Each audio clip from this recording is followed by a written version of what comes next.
जैसा कि आप सभी जानते हैं कि हमारा ज़िला शिवपुरी गुना संसदीय क्षेत्र के अंतर्गत आता है और हमारे ज़िले में मतदान दिनांक 7 मई को है, जो कि तीसरे चरण में है।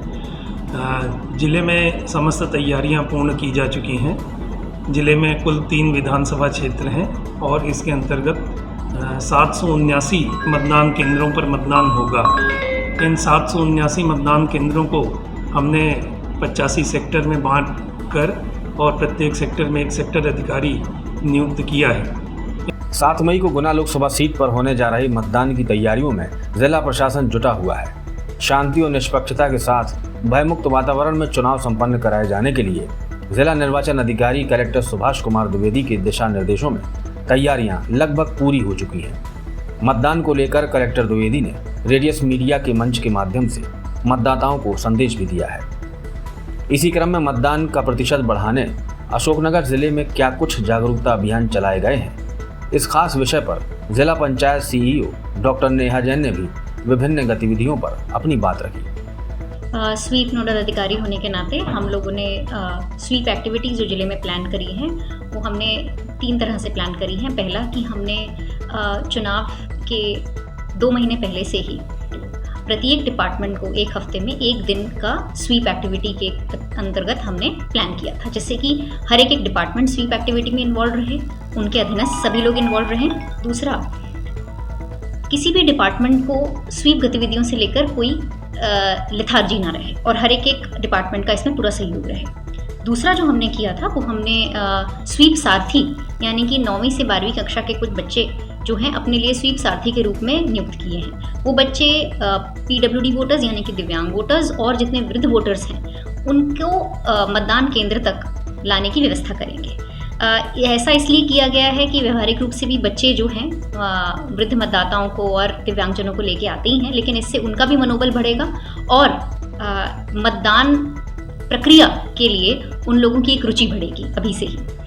तीसरा जो हमने किया है वो ये किया है कि आखिरी 1 हफ्ते में यानी कि 30 अप्रैल से लेके 6 मई तक जो हमारी लास्ट पुश मोमेंटम रहता है एक तरह से सभी मतदाताओं को जागरूक करने का, वो भी हमने प्रत्येक दिन के लिए अलग अलग एक्टिविटीज़ जिले से निर्धारित की हैं, जिसमें एक दिन युवा मतदाता प्रथम बार जो वोट कर रहे हैं उनके लिए गतिविधियां करी जा रही हैं, दूसरा महिलाओं के लिए गतिविधियां करी जा रही हैं, फिर वृद्धजनों के लिए गतिविधियां करी जा रही हैं और आखिर के 2 दिन में दस्तक अभियान, जिसमें जो हमारा बूथ अवेयरनेस ग्रुप यानी बैक ग्रुप रहता है वो सभी जगहों पर दस्तक देगा कि आपको अपना मतदान करने ज़रूर आना है। इन मतदान केंद्रों पर हमारे लगभग 3,31,000 पुरुष मतदाता और 3,05,000 महिला मतदाता, इस तरीके से टोटल 6,36,000 मतदाता अपने मताधिकार का प्रयोग करेंगे। हमारे ज़िले का जेंडर रेशियो भी काफ़ी इम्प्रूव हुआ है। अब हमारे यहाँ 1,000 पुरुषों पे 920 महिलाएं हैं, जो पहले थोड़ा कम हुआ करता था।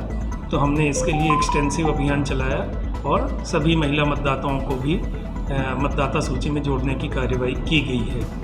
इसके अलावा दिव्यांग मतदाता और जो आयोग के निर्देश हैं 85 वर्ष से अधिक आयु के मतदाता जो उनको घर घर जाके वोटिंग कराने का कार्य भी हमारे द्वारा दिनांक 28 को संपन्न करा लिया गया है।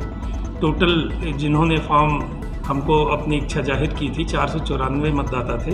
इनके सभी के घर पे हमने टीमें भेज के और इनका पोस्टल बैलेट से मतदान करा लिया है।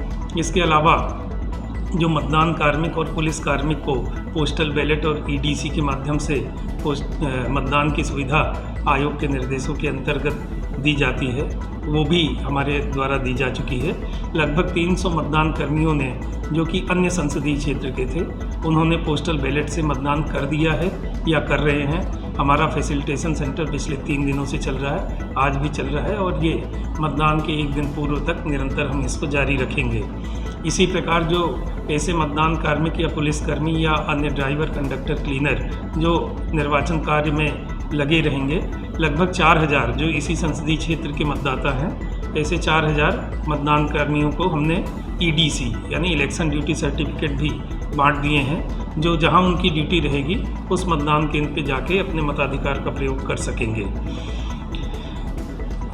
मतदान दलों की बात करें तो 95 हमने ऐसे दल बनाए हैं जहां पूरी तरीके से हमारी जो महिला मतदान कार्मिक हैं वो सभी PO, P1, P2, P3 पूरे दल बनाए हैं हमने 95 पूरी महिलाएं रहेंगी और 191 मतदान केंद्र ऐसे हैं जहां पे कम से कम 2 महिलाएं मतदान कार्मिक के रूप में वहां पे मतदान कार्य संपन्न कराएंगे। सभी मतदान कर्मियों की भी 3 फेज़ में हमने ट्रेनिंग संपन्न कराई है और सब पूरी तरीके से पारंगत हो गए हैं। मैंने भी भ्रमण करके ये सुनिश्चित किया है कि उनकी अच्छी एक्सटेंसिव ट्रेनिंग हो, जिससे कि चुनाव के दिन जो भी डाउट्स हैं वो पूरे क्लियर किए जा सकें। मतदाता सामग्री वितरण, जैसा आप जानते हैं कि दिनांक 6 तारीख को मतदान के 1 दिवस पूर्व प्रातः 6 बजे से हम शासकीय लॉ कॉलेज जो मारू में है गुना रोड पे, वहाँ से मतदान सामग्री का वितरण करेंगे। इसके बाद इनको बसों पे बैठ के रवाना करेंगे। बस लगभग 232 बसों पे हमने व्यवस्था की है और टोटल वाहन हमारे 573 टोटल वाहनों के माध्यम से मतदान केंद्रों पे रवाना करेंगे। मतदान केंद्रों पे पूरी तरीके से पारदर्शिता सुनिश्चित करने के लिए हमने लगभग 467 मतदान केंद्र पे वीडियो कैमरे लगाए हैं। डायरेक्ट वेबकास्टिंग के लिए CCTV के माध्यम से हम ये करवा रहे हैं और ये जो वेबकास्टिंग होगी जिले स्तर पे व राज्य स्तर पर इनकी मॉनिटरिंग की जाएगी सभी की, जिससे कि कोई भी यदि असामान्य घटना दिखती है मतदान केंद्रों पे, उसको तुरंत मौके पे पहुंच के उसका निराकरण कराया जाएगा। मतदान के दिन या उसके 1-2 दिन पूर्व से शिकायतें काफ़ी संख्या में आने लगती हैं। इस तरीके से हमने 4 कंट्रोल रूम इनके निराकरण के लिए और तुरंत एक्शन के लिए स्थापित किए हैं। एक आप सब जानते हैं 1950 का है कंट्रोल रूम, वो यूनिवर्सल है। एक सी विजिल कंट्रोल रूम हमने बनाया है। इसके अलावा NGRS पोर्टल पे भी शिकायतें की जा सकती हैं और या हमारा जो लोकल नंबर है 225510, इस पे भी शिकायतें कर सकते हैं मौखिक रूप से। फोर्स डिप्लॉयमेंट प्लान के तहत सभी मतदान केंद्रों में हमने पर्याप्त सुरक्षा व्यवस्था की है। इसके अलावा मोबाइल टीमें भी हमारी निरंतर भ्रमण करती रहेंगी। हर 10-15 मिनट पे एक न एक पुलिस की मोबाइल टीम और हमारे जो सेक्टर मजिस्ट्रेट बनाए गए हैं उनकी मोबाइल टीम मतदान केंद्रों पे पहुंचती रहेगी और किसी भी तरीके की असामान्य स्थिति से उसको बचाव किया जा सके। गर्मी काफ़ी पड़ रही है, 7 मई को भी गर्मी रहेगी, तो इससे बचाव के लिए प्रत्येक मतदान केंद्र पे छाया पानी की व्यवस्था कर ली गई है। हमारे मतदान कार्मिकों को भी कष्ट ना हो, इसके लिए भी उनके वेलफेयर के लिए भी हमने पूर्ण व्यवस्थाएं की हैं। पूर्व तैयारी में निश्चित रूप से जो समाज में कुछ असामाजिक तत्व रहते हैं जो गड़बड़ी पैदा कर सकते हैं, तो इस प्रकार हमने लगभग 6125 असामाजिक तत्वों को बंधपत्र उनसे निष्पादित करवा लिए हैं 107, 16, 110, 151 में। इसके अलावा लगभग 60 ऐसे जो दुर्दांत किस्म के हमारे अपराधी हैं उनको भी हमने जिला बदर की कार्रवाई भी उनको की है, जिससे कि वो चुनाव के दिन या उसके पहले भी किसी प्रकार की कोई दुर्घटना कारित न कर पाएँ। अधिक से अधिक मतदाता इस लोकतंत्र के महायज्ञ में अपनी आहुति दे सकें, इसके लिए हम निरंतर एक्सटेंसिव स्वीप गतिविधियां चला रहे हैं। जिन क्षेत्रों में मतदान कम हुआ है उनकी विशिष्ट पहचान करके वहां हमारी बूथ अवेयरनेस ग्रुप के माध्यम से और हमारा जो इलेक्टोरल लिटरेसी क्लब है स्कूलों में, कॉलेजों में, उसके माध्यम से मतदाताओं में मतदान के प्रति अधिक से अधिक जागरूकता बढ़ाने की गतिविधियां संपादित की जा रही हैं। हमारे जो बूथ लेवल ऑफिसर द्वारा सभी मतदान केंद्रों पे पर्चियों का वितरण कार्य जारी है। लगभग 95% पर्चियाँ हमारी पूरी बँट भी गई हैं।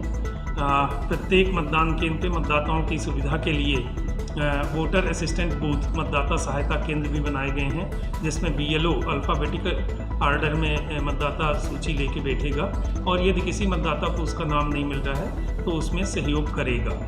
इसमें ये चीज़ मैं आपके माध्यम से मतदाताओं से रिक्वेस्ट करना चाहता हूँ कि वो इस मतदाता पर्ची के अलावा अपना पहचान पत्र अवश्य लेके जाएं।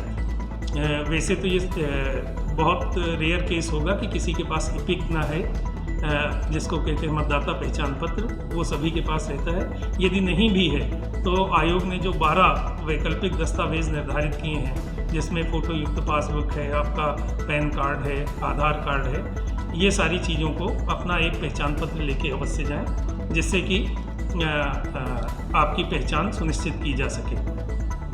तो इस प्रकार सभी मतदाताओं को जो मैक्सिमम हम सुविधा दे सकते हैं वो हमने सुविधा का प्रयास किया है उपलब्ध कराने का। मेरी आप सभी से विनम्र प्रार्थना है, हमारे ज़िले के मतदाताओं से विनम्र अपील है कि आप सब लोकतंत्र की इस महायज्ञ में आहुति डालें, अपने मताधिकार का प्रयोग अवश्य करें। मताधिकार, मतदान करना केवल हमारा अधिकार नहीं है बल्कि हमारा कर्तव्य भी है। धन्यवाद। जय हिंद।